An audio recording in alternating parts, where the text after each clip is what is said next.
여러분, 우리는 기도하는 사람들입니다. 어떻게 하면 더 하나님께 온전히 기도할 수 있을까 늘 고민이죠.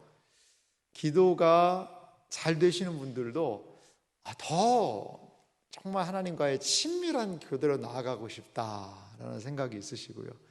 혹시라도 기도가 안 되시는 분들은 너무 답답하다. 아니, 내가 좀 기도를 좀 잘하고 싶고 기도에 정말 은혜가 있고 내가 기도하면 막 하나님께서 기도에 응답을 내려주시고 이 내 속에 있는 기도를 하나님이 확 들으셨다는 그 확신. 나 좀 그렇게 기도하고 싶은데 요즘에 왜 이렇게 기도가 안 되나, 이렇게 생각하시는 분들이 혹시나 계십니까? 그러면 우리가 잠시 우리의 기도, 지금에 있는 기도를 좀 탁 멈추고 내 기도의 모습을 좀 살펴볼 필요가 있다고 봐요. 제가 가끔 드는 비유인데요, 어떤 사람이 이 자동차의 악셀레터를요 막 부릉부릉 하고 막 밟는 거죠. RPM이라고 그러지 않습니까? 게이지가 보통 한 2,000에서 3,000 정도만 가도 차가 쏜살같이 잘 나갑니다. 근데 RPM이요 막 3,000, 4,000까지 올라가요. 부릉부릉 하면서. 근데 이렇게 차창 밖에 보니까 옆에 사람들 걸어 다니고 있는 거죠. 나는 그렇게 하고 있는데 왜 그럴까요? 왜 그게 무슨 현상일까요?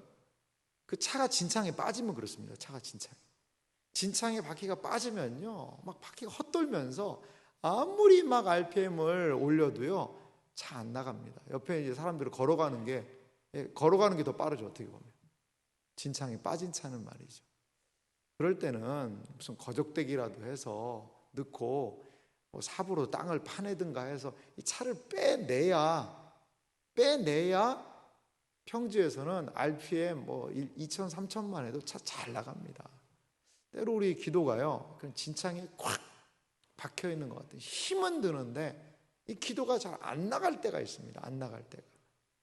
그럴 때는요 때로 막 너무 기도하려고 노력하지 마시고 믿음의 사람들이 어떻게 기도했나, 그 사람들의 기도를 좀 찬찬히 살펴보는 게 좀 필요합니다. 사실 오늘 설교는 금요일마다 7월, 8월 2달간 진행하고 있는 기도의 강자와도 좀 연결된 그런 부분이에요. 7월, 8월 좀 기도의 강자가 되고 또 기도하는 마음을 좀 갖고 싶어서 구약과 주 기도 사람들의 기도를 좀 살펴보고 있는데요. 오늘도 마찬가지입니다. 저는요 다니엘 9장이요 너무나도 기도에 대한 복된 메시지가 풍성한 장이라고 봐요. 기도에 대한 좀 중요한 장들이 몇 장들이 있거든요. 성경에 보면 그 중에 이 다니엘 9장도 좀 탁월한 그런 기도입니다. 우리는 히스기야의 기도도 상당히 좀 간절한 부분들이 있고요. 예수님의 요한복음에 보면 17장에 대제사장의 기도가 있습니다. 상당히 심오하면서도 주님이 이러한 심정으로 기도하시는구나, 그거를 좀 알 수 있는 그런 기도가 있어요. 이 다니엘의 기도 같은 경우에 보면 다니엘은 매우 어려운 상황에 놓여 있지만 거기에서도 기도하고 있다는 거죠. 다니엘의 기도가 그러면 이 어디에서 시작이 됐을까? 그것을 우리가 좀 먼저 살펴볼 필요가 있습니다. 여러분, 우리의 기도는 어디에서 시작하는 것일까요? 기도의 시작을 우리는 여러 군데에서 생각할 수 있을 거예요. 하지만 우리의 기도가 시작하는 곳에는 분명히 시작점이 있습니다. 자, 그러면 이 사람 다니엘은 여러 가지 어려움, 시련, 근심, 걱정, 고난, 거기에서 이 다니엘의 위대한 기도가 시작된 것은 아닌 것 같아요. 물론 어려움일 때 기도해야 됩니다. 병들고 몸 아플 때 기도해야 되죠. 우리에게 얼마나 많은 기도해야 되는 제목이 많고 기도의 상황으로 내모는 우리 형편과 상황이 얼마나 많아요. 그런데 오늘 다니엘이 매우 구약에서도 탁월하고 놀라운 기도를 할 수밖에 없었던 기도의 상황, 그것은 무엇인지를 우리가 좀 다시 한번 살펴보기 원합니다. 자, 이 기도의 시작은요, 이 깨달음과 회개를 통하여서 분명히 다가왔던 것을 우리가 알 수가 있어요. 다니엘의 기도의 시작은 깨달음에서 시작됐다는 거예요. 깨달음. 그리고 하나님의 말씀을 깨닫게 될 때 인간이 보이게 되는 반응은 무엇이냐? 자신의 존재를 인식하면서 회개로 나가게 되는 거거든요. 여러분, 기도와 회개는요, 이게 같이 힘있게 나갈 수 있는 저는 두 바퀴라고 봐요. 하나님의 말씀을 깨닫고 그 깨달은 말씀에 대해서 나를 비추어 보면서 나의 문제를 회개하고 나가고, 이것이 진정한 기도로 우리의 삶을 인도한다는 거죠. 이러한 모습이 다니엘에 분명히 있는데요, 오늘 본문 위쪽 보면 다니엘 9장 1절 말씀부터 보면 제가 조금 읽어볼게요. 메대 족속 아수에로의 아들 다리오가 갈대아 나라 왕으로 세움을 받던 첫 해, 시대적인 배경, 다니엘이 바벨론에 잡혀갔는데요, 그 나라가 망하고요, 메대 족속, 메대 파사라는 그 나라가 등극을 좀 합니다. 우리가 얘기하면 이제 페르시아라는 역사에서 나라가 있었거든요. 그 나라라고 생각하면 좋습니다. 그 무렵에 이제 다리오라는 왕이 세움을 받던 첫 해에라는 시대적인 배경, 다니엘은 지금 포로로 잡혀갔습니다. 근데 잡혀간 나라가 또 정권이 바뀌는 게 아니고 나라 자체가 바뀌는, 바벨론 때 포로로 잡혀갔는데 그 나라가 망하고, 그리고 페르시아라는 나라가 등극했는데도요, 다니엘이 등용을 받아요. 참 대단한 사람입니다. 물론 이 등극의 장면 여러 가지를 다 말씀드릴 수는 없지만, 그러니까 쉽게 말하면 왕만 거의 바뀐 그런 개념이 있습니다. 그 나라가 아예 그냥 폭삭 망하고 다시 페르시아 나라가 재건된 게 아니고요, 바벨론에 페르시아가 거의 무혈 입성했다고 할까요? 그런 부분들이 분명히 있었습니다. 이렇게 그 시대적인 배경이 잠깐 있고요. 2절 말씀 보니까 이렇게 얘기합니다. 곧 그 통치 원년에 나 다니엘이 책을 통해 여호와께서 말씀으로 선지자 예레미야에게 알려주신 그 연수를 깨달았나니. 그러니까 다니엘이 무엇인가 깨달았다는 거죠. 그게 뭐냐면, 다니엘이 선지자 예레미야의 책 안에서 알려주신 연수를 깨달았다는 거예요. 그게 뭐냐면 뒤에 보면 예루살렘의 황폐함이 70년 만에 그치리라 하신 것이니라. 그러니까 바벨론에 지금 포로로 잡혀 있는데 예루살렘이 망하는 그 기간이 70년이라는 거죠.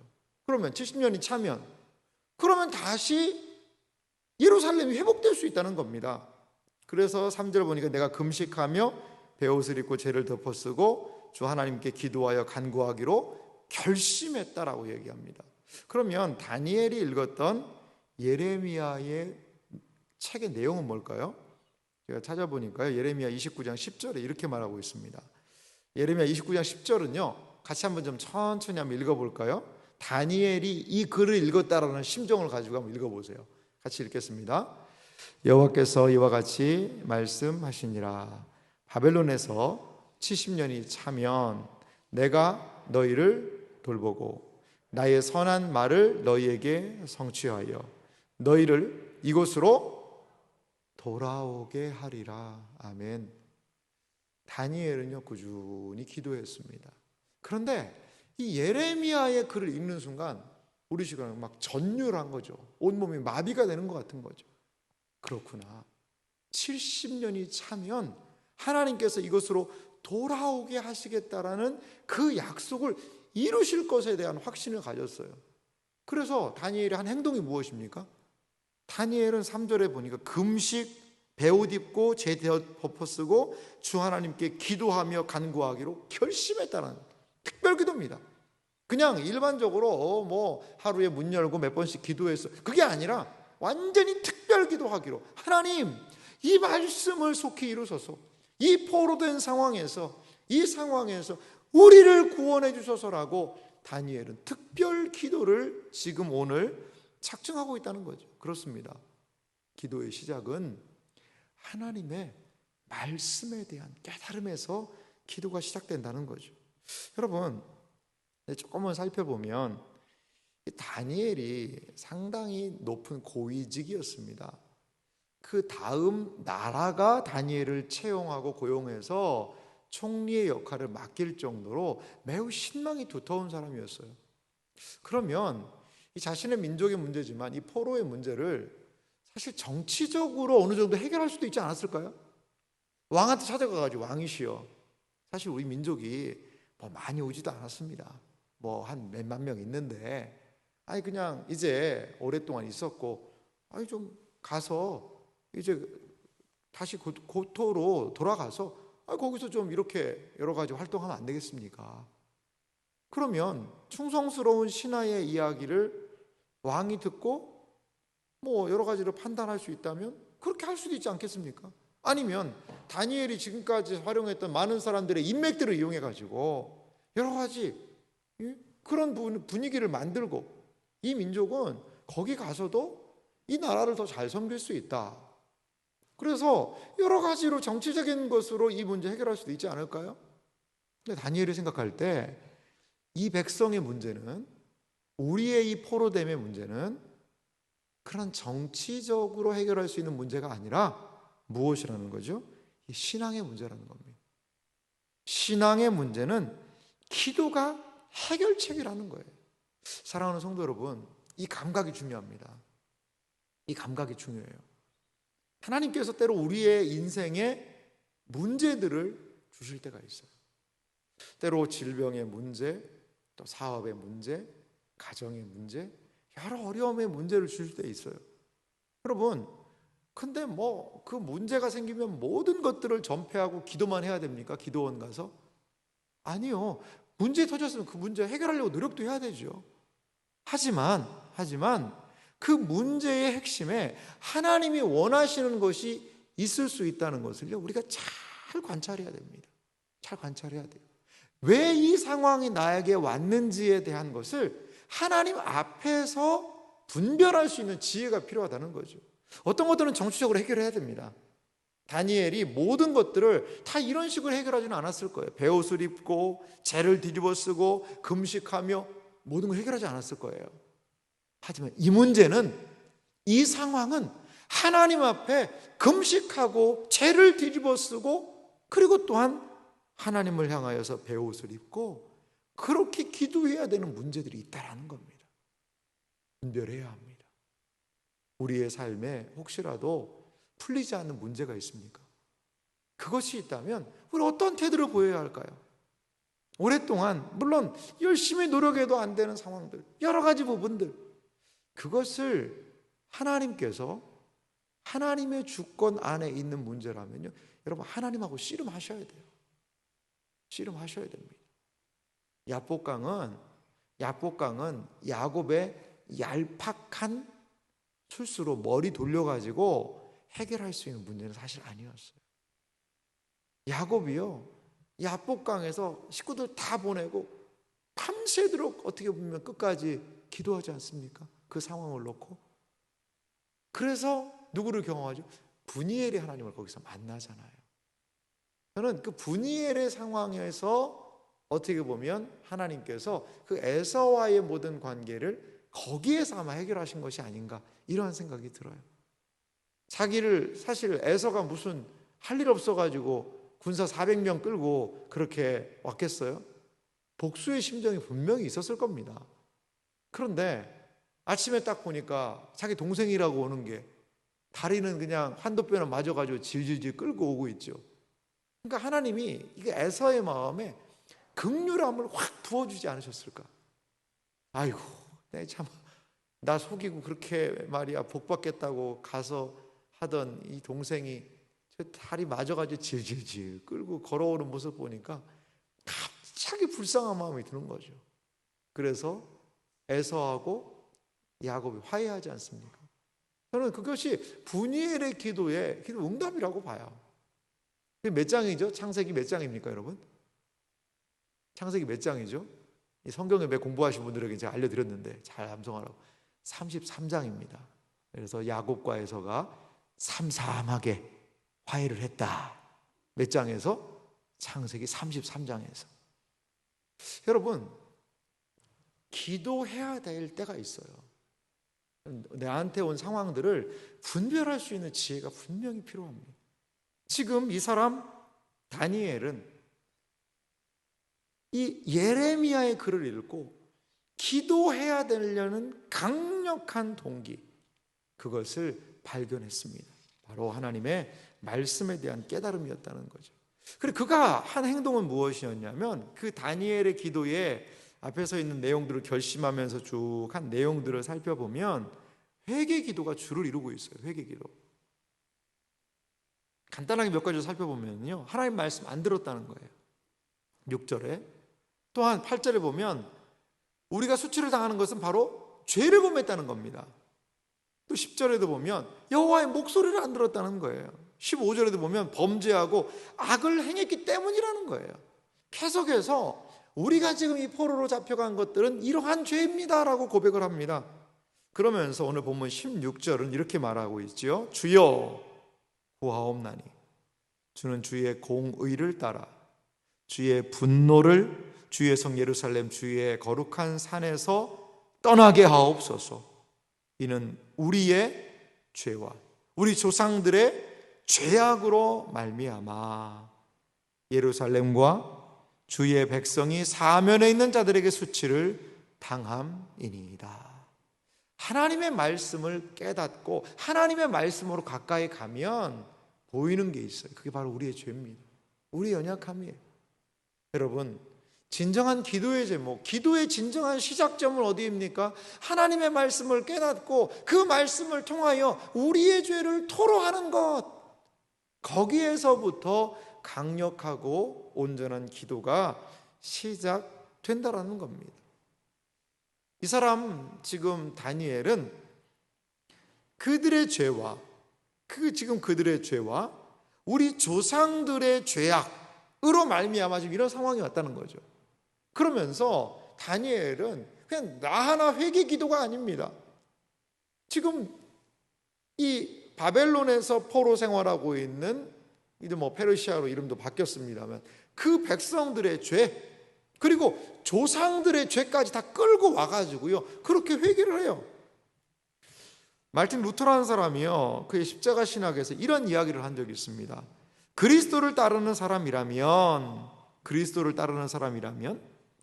형제들의 죄로 고난당할 각오를 해야 된다. 루터는 이렇게까지 얘기했어요. 이 그리스도를 따르는 사람이라면 형제들의 죄로 고난당할 각오를 해야 된다. 이게 무슨 말입니까? 그리스도를 따르는 사람이라면 그냥 나 하나만 잘 살면 되지가 그게 안 된다는 거죠. 나와 함께한 형제, 나와 함께한 자매, 그들까지도 부둥켜 안고 기도할 수 있는 그런 사람이라는 겁니다. 우리의 기도에 얼마나 많은 분들의 이름이 올라가고 있습니까? 형제 자매를 위해서 기도하는 거예요. 그 형제가 은혜 받도록, 그 자매가 하나님의 은혜로 나아가도록. 여러분, 하나님의 말씀은요 나 하나만 어떻게 신앙생활 잘해가지고 잘 사는 길을 결코 이야기해 주지 않아요. 형제와 자매를 돌아보고 서로 돌아보아 사랑과 선행을 격려하는, 그래서 우리가 주일의 말씀을 나눴듯이 형제가 연합하여 동거함이 어찌 그리 선하고 아름다운고 그것을 위하여서 애쓰며 나아가게 되더라는 거죠. 다니엘의 회개는 바로 이스라엘 공동체의 죄악에 대한 회개를 하고 있다는 겁니다. 그의 기도의 가장 핵심은 무엇일까요? 우리 민족을 다시 한번 하나님 앞으로 돌이켜 달라는 겁니다. 그러면서 하는 다니엘의 기도에 특징적인 몇 가지 내용이 있습니다. 이것은 우리의 기도에서도 참 적용이 될 수 있는 중요한 기도라고 봐요. 이러한 기도를 이야기하면서 다니엘은 이 기도의 확신을 가지고 이야기하면서 몇 가지 하나님의 성품 안에서 기도하는 것이 있습니다. 먼저 무엇을 기도하냐면 다니엘은요 얼굴빛을 비추소서 이렇게 기도하고 있다는 거죠. 이 하나님의 얼굴빛을 비춰달라는 겁니다. 다니엘의 포로된 상황, 그것 그리고 죄악을 하나님께 올려드립니다. 그러면서 이 기도가 이루어지기를 바라면서 하나님의 얼굴 빛을 비춰달라고 기도한다는 거죠. 자, 17절 말씀을 우리 한 목소리로 좀 같이 읽어볼까요? 같이 한번 읽어봅시다.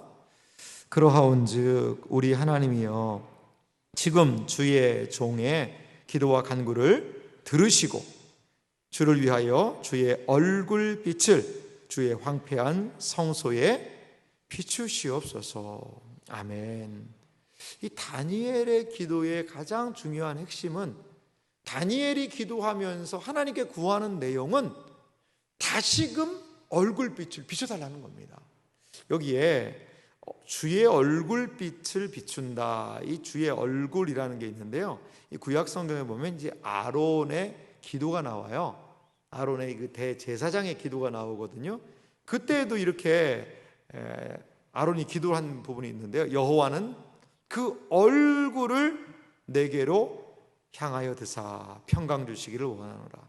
이제 아론의 축복 기도를 보면 하나님의 얼굴을 비추시면 거기에 평화가 일어난다는 거죠.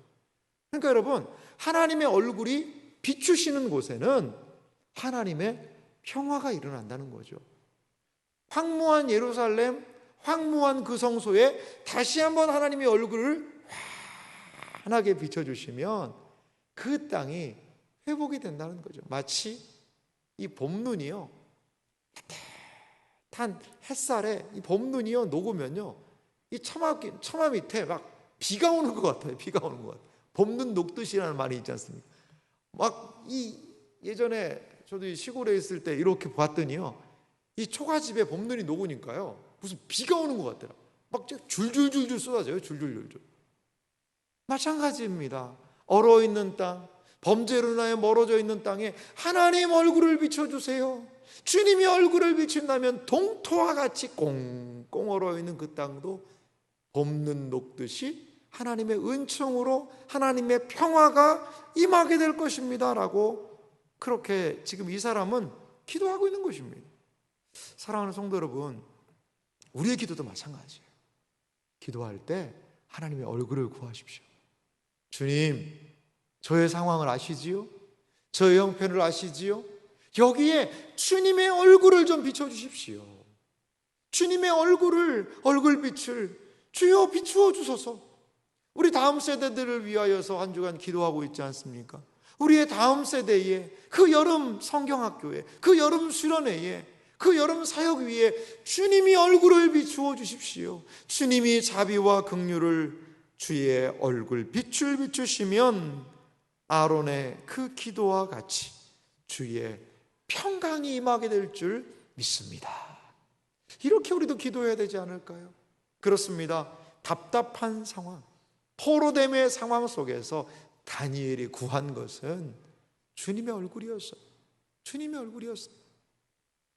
다니엘은 다른 기도하지 않습니다. 적국이 와서 이 나라를 다 하고 우리를 뭐 어떻게 빼달라, 어떤 뭐 정치적인 역학관계로 주여 이렇게 해달라, 그게 아니라 방법은 몰라요. 어떻게 되는지 몰라요. 지금 방법이 없어 보여요. 바벨론이 망하면 이 나라가 당장 해방될 것 같았는데 그 포로의 기간이 연장되는 거죠. 하나님의 약속은 분명히 있어요. 70년 되면 보내겠다는 겁니다. 그렇다면 이것은 하나님이 해결하실 문제입니다. 하나님이 풀어주셔야 될 문제입니다. 지금 상황은 꽁꽁 얼어 있습니다. 주여, 주의 얼굴빛을 비춰서 내가 어떻게 계산할 수 없는 이 상황을 주의 얼굴빛으로 풀어달라는 겁니다. 사랑하는 성도 여러분, 우리는 하나님께서요, 우리의 인생의 문제를 분명히 해결하실 것이라는 확신을 가지고 있습니다. 여러분 믿으십니까? 하나님께서요, 우리의 인생의 문제를, 내가 씨름하고 있는 이 문제를 해결해 주실 것이라는 믿음이 우리에게 있습니다.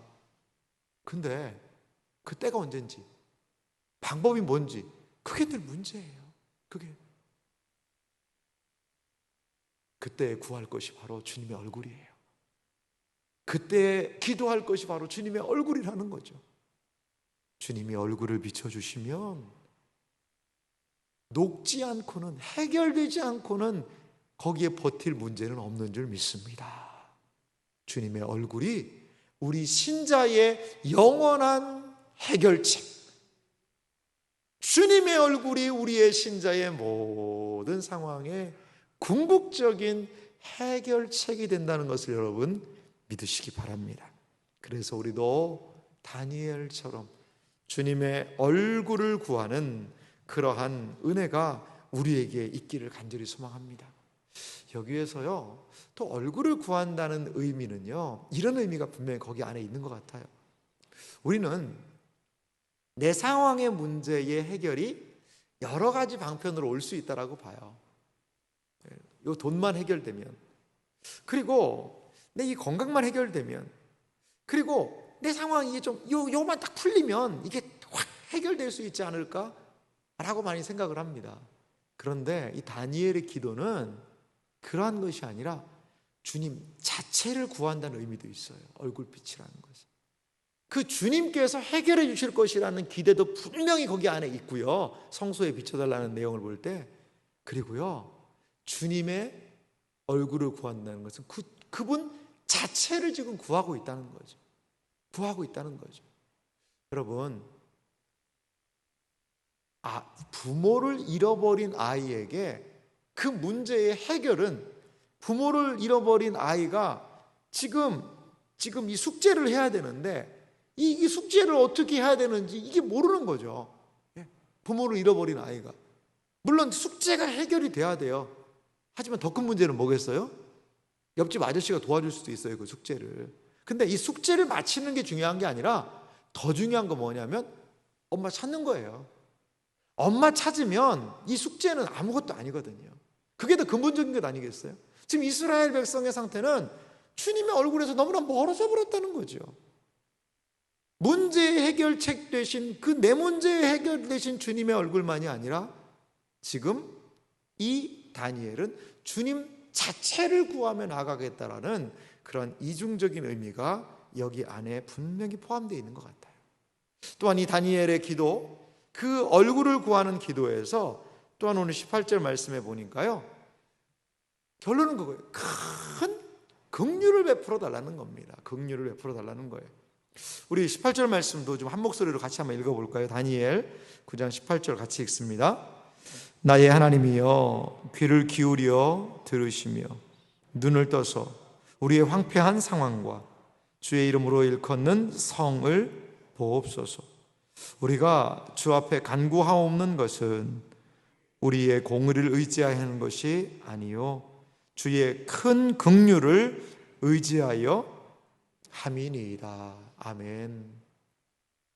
주님의 얼굴을 구해서 거기에서 해결책과 근본적으로 주님을 구했다면 이 다니엘은 계속해서 기도하는데요, 우리 상황을 좀 봐달라는 거죠. 이 황폐한 성이라는 것은 예루살렘을 이야기합니다. 이 성을 좀 봐달라는 거죠. 그러면서 무엇에 의지하여 기도합니까?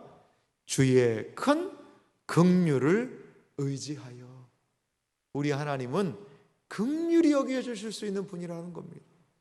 하나님이 약속하신 이 말씀, 그 말씀대로 긍휼이 많으신 하나님께서 이루어달라는 거예요.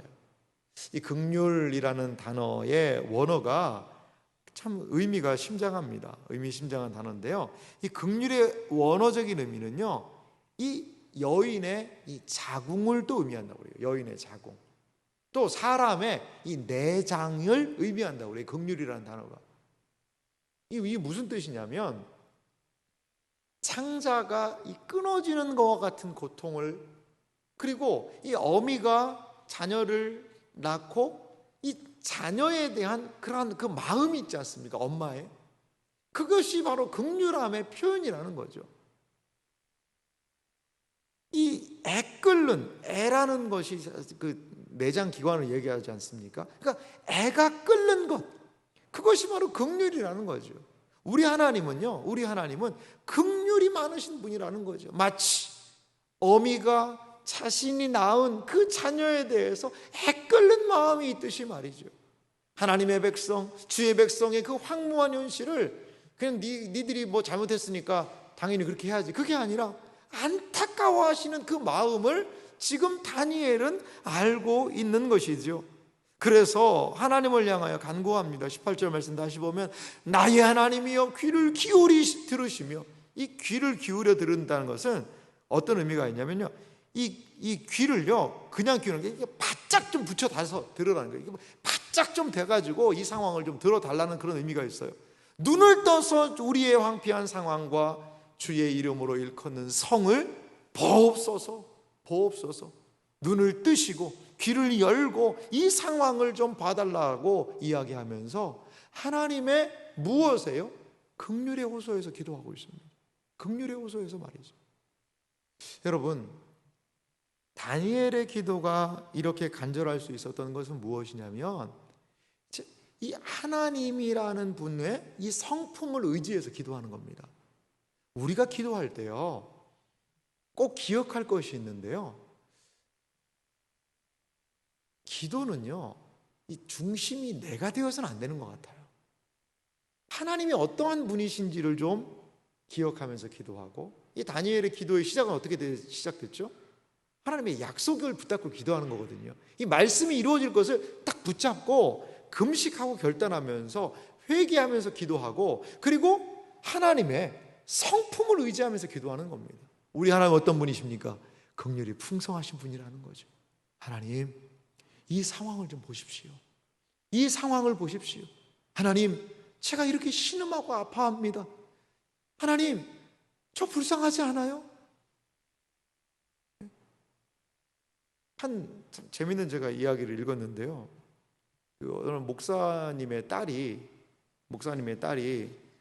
그러한 이야기를 했다고 그래요. 아빠, 내가 볼 때 참 아빠가 목회하는 거 참 신기한 것 같아. 이거 뭐가 신기하냐 그랬더니, 아빠가 목회를 잘할 만한 게 하나도 안 보이는데 어떻게 그렇게 목회를 이렇게 잘하고 있는 거야? 아니, 내가 아빠를 아는데 아빠는 목회를 잘할 만한 구석이 전혀 없어 보이는데. 이 한국 얘기 아닙니다. 이 미국 얘기입니다. 미국 애들은 아마 그렇게까지 얘기하나 봐요. 예, 미국 얘기들. 우리 같으면 용돈이 대번 줄어들 텐데. 그랬더니 이 아빠가 그래, 맞아. 아빠를 봐도 내가 나를 봐도 근데 이 목회 잘할 만한 게 하나도 없는데 이렇게 목회가 되네. 그래서 나라는 거죠. 그러니까 이제 딸이 물어봤대요. 그럼 아빠는 어떻게 하는 거야? 어떻게 목회를 해? 라고 물었대요. 그랬더니 이 아빠가 하는 말이, 그 목사님이 이제 이런 얘기 했대요. 최대한 하나님한테 불쌍하게 보이는 거야. 최대한 하나님한테 불쌍하게 보이면서 도와달라고 하는 거야. 그러면 하나님이 도와주셔. 그 얘기를 했다는 거죠. 그래요, 우리 하나님 앞에 씩씩할 필요 없습니다. 주님, 뭐 이 정도는 제가 할 수 있습니다. 걱정하지 마십시오. 제가 좋은 결과물로 하나님 앞에 보고할 테니까 좀만 기다려 보십시오. 여러분, 하나님 앞에서 그렇게 하실 필요 없어요. 그렇게 안 해도 됩니다. 약하면 약한 대로, 연약하면 연약한 대로, 부족하면 부족한 대로 아버지 울면서 연약한 것들은 토로하고 해야죠. 하나님 앞에서까지 자존심 부릴 필요가 뭐가 있겠습니까? 내가 교만한 게 보이면 하나님 앞에 낮추고, 내가 연약한 모습을 보면 하나님 도와달라고 얘기하고, 최대한 어떻게 해요? 불쌍하게 보여야 되죠. 불쌍하게. 그것이 바로 긍휼하신 하나님 앞에 나아가는 하나님의 성품을 의지한 기도 아닐까요? 다니엘은 지금 그렇게 기도하고 있습니다. 하나님, 제가 이 나라의 그래도 총리입니다. 하나님, 내 입술에 힘을 주셔서 왕 움직여가지고 이거 성사시킬 수 있도록 도와주시옵소서. 그게 아니에요. 하나님, 저 성 보셨죠? 그 백성 보셨죠? 귀를 좀 바짝 대고 좀 들어보십시오. 그 신음의 고통소리를 들어보십시오. 그리고 하나님의 성품대로 하십시오. 이것이 다니엘의 기도의 모습이라는 겁니다. 사랑하는 성도 여러분, 이 하나님의 성품을 의지하여, 그분의 긍휼하심에 의지하여 나아갈 수 있는 그런 우리의 기도가 되기를 간절히 소망합니다. 그리고 마지막으로 이 다니엘이 보이고 있는, 오늘 우리가 살펴볼 수 있는 기도의 모습이 분명히 있습니다. 그것은 무엇이냐면, 다니엘은 이렇게 기도해요. 주 자신을 위하여 행하소서라고 기도하고 있습니다. 마지막 19절은 제가 읽어보겠습니다. 주여 들으소서, 주여 용서하소서, 주여 귀를 기울이시고 행하소서, 지체하지 마옵소서. 나의 하나님이여, 주 자신을 위하여 하시옵소서. 이는 주의 성과 주의 백성이 주의 이름으로 일컫는 바 됨이니이다. 아멘. 참, 구약 성경 중에 이렇게 간절한 기도가 있을까라는 생각이 들어요. 어떤 분은 이거 얘기하면서 이것이 한국 주요 삼창의 원조다 이렇게 얘기하는 분도 계세요. 주여 삼창이 여기서 나왔다. 여기서 나왔는지 잘은 모르겠어요. 하지만 이 다니엘이 그 마음에서부터요, 무엇을 가지고 기도합니까? 간절함을 가지고 기도하는 겁니다. 간절함을 가지고 기도하는데, 여기서 다니엘은 주 자신을 위하여 행하소서라고 이야기하는 거죠. 이게 단순히 내 문제가 아니라는 거죠. 내 문제요, 우리 민족의 문제가 아니라 주님 자신을 위하여 해달라는, 이 하나님 문제라는 거죠. 여러분, 여기에서 다니엘의 간절함은 어떤 간절함인가요? 단순히 내 뜻에 대한 관철이 아니라 하나님의 뜻, 하나님의 뜻을 구하며 하나님의 뜻이 여기에서, 이 현장에서 이루어달라는 거죠. 하나님 자신을 위하여서 이 일들을 해달라고 그렇게 기도하고 있는 것입니다. 여러분, 그렇습니다. 하나님을 위해서 행해달라는 것, 그런데 이게 하나님만을 위한 일인가요? 그거 아니잖아요. 다니엘도 지금 그걸 구하고 있잖아요. 그러니까 적어도 다니엘의 이 기도는 하나님의 뜻과 다니엘의 뜻을 합치하는 기도로 지금 나아가고 있다는 거죠. 여러분, 기도는 무슨 과정일까요? 기도는요, 하나님의 뜻, 우리의 뜻을요 맞추어가는 과정이에요. 맞추어가는 과정. 기도를 통하여서 우리는 그렇게 기도하죠. 나의 품은 뜻, 주의 뜻같이 되게 하여 주옵소서. 이것은 내 뜻을 관철시키겠다는 게 아니라 하나님이 원하시는 기도로 나아가겠다는 겁니다. 나아가겠다는 겁니다. 지금 이 다니엘의 이 기도의 모습을 보면 분명히 출발점이 어디였죠? 말씀에 대한 깨달음이었습니다. 그리고 그 말씀에 대한 깨달음이 구체적으로 다니엘의 역사의 상황에 응답되기 위하여서 하나님의 뜻을 구하는 거죠. 하나님 자신을 위하라는 거죠. 여러분, 우리는 이러한 담력과 용기가 있어야 될 것 같아요. 하나님, 이렇게 약속하셨지 않습니까? 이 약속을 이루소서. 단순히 저만 위한 것이 아니라 주님을 위하여 이루소서. 주님의 뜻이, 하나님의 성경에 있는 이 약속이 우리 가정에 일어나게 하여 주옵소서. 주 예수를 믿으라, 그리하면 너와 내 집이 구원을 얻으리라 말씀하지 않으셨습니까? 이 영혼 언제 보내주시겠어요? 주여, 주의 약속을 주님을 위하여 이루소서. 이렇게 우리는 담대하게 기도할 수 있어야 될 줄 믿습니다. 신자가 기도하면서 기도의 제목 안에서 하나님의 뜻을 발견하며 나아갈 수 있는 것, 그것은 우리가 최종적으로 기도로 나아가야 되는 가장 중요한 저는 모습이라고 봐요. 간절함은 어디 있습니까? 단순히 이게 내 문제가 아니라는 거예요. 이것은 주님의 속한 일이요, 주님의 뜻이 성취되는 길이요, 주님의 역사가 일어나는 길이오니 주의 열심으로 주의 뜻을 이루소서. 이것이 바로 다니엘이 기도하고 있는 그러한 내용의 기도입니다. 우리는 기도해야 됩니다. 하나님께서 침묵을 깨트리시고, 때로 하나님께서 침묵하시는 것과 같은 상황에서도 그 침묵을 깨트리시도록 우리는 깨어서 기도해야 되지 않을까요? 특별히 우리의 다음 세대들을 놓고 이 코로나19의 위중한 상황 가운데서 맞이하고 있는 우리의 이 첫 여름 사역, 여름 특강, 또한 여름 성경학기와 여름 수련회, 우리의 다음 세대의 그 절박한 그런 일척간도 진일보라는 얘기가 있지 않습니까? 그 백척, 그 높은 장대에서 한 발 내딛는 그러한 심정을 가지고 우리 정말 기도해야 됩니다. 하나님, 정말 지체하지 마옵소서. 귀를 기울이시고 행하소서. 주여 용서하소서. 주여 들으소서. 주여 하나님의 뜻을 이루어 주시옵소서. 이렇게 우리도 다니엘처럼 하나님의 뜻이, 하나님의 분명하신 뜻이 우리 공동체에, 우리 또한 개인에게 이루어지기를 기도해야 될 것 같아요. 세상에 많은 사람들은 우리를 비난하기도 하죠. 기도할 때 얼마나 그 비난이 우리를 힘들게 합니까? 시편 43편 3절을 보니까 이 시인에게 이런 어려움이 있었어요. 사람들이 종일 내게 하는 말이 내 하나님이 어디 있느뇨 하오니 내 눈물이 주야로 내 음식이 되었도다.